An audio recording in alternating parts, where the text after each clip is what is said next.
আমি কিনা বেসনটা খুব কমই খাই, বাসায় তৈরি করে নিই। বাসার ডাল কিনে এনে ডালগুলো ভাঙাই, তারপরে বেসন তৈরি করি। তো এবারে রমজান মাসে বেসন তৈরি করা হয়েছিল না, কেননা এবারে রমজান মাসের কিছুদিন আগে আমি বেসন তৈরি করছিলাম, ওইটা ছিল। তো ভাবলাম ওইটা খাওয়া শেষ হোক, তারপরে তৈরি করব। তো এখন শেষ হয়ে গেছে, ভাবলাম যে তাহলে করে নিয়ে আসি। এটা বাসার পাশেই, যেহেতু আমি নিজেই যাব, সমস্যা নেই।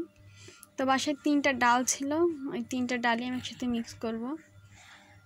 বেশি ডাল থাকলে এর থেকে বেশি ডাল 3-4টা 4টা 5টা দিই। 3টা আছে, 3টা ডাল দিয়ে করে নিয়ে আসবো।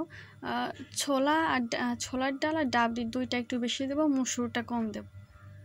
তো কেজি মাপার মেশিনটা নাই, তাই আমার যে চাউল মাপার পটটা ছিল, ড্যানিশের কৌটা, ওই কৌটার চাল যেভাবে মাপি সেই মাপেই আর ডালটাও মেপে আমি রেডি করছিলাম। তো দেখেন, আমি 3টা ডাল একসাথে মিক্স করছি। ছোলার ডালটা তো বেশি দিছি, মসুরটা কম।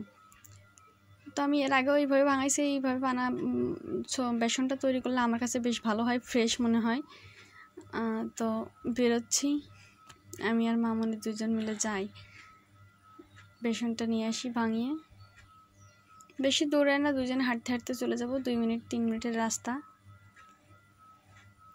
তো আমি এর আগেও বেশ কয়েকবার এইভাবে ছোলা ডাল, মসুর ডাল, ডাবরি, আরও কয়েকটাই ডাল একসাথে মিক্স করে বানাই নিয়ে আসছি। তো দোকানে গেছি, যাই দেখি দোকানদার তো নাই দোকানে, আরও আছে, ওইগুলোও ভাঙাবে হয়তো, কেউ রাখছে। তো আমি আর মামনি বসে আছি, দেখি উনি কখন আসে।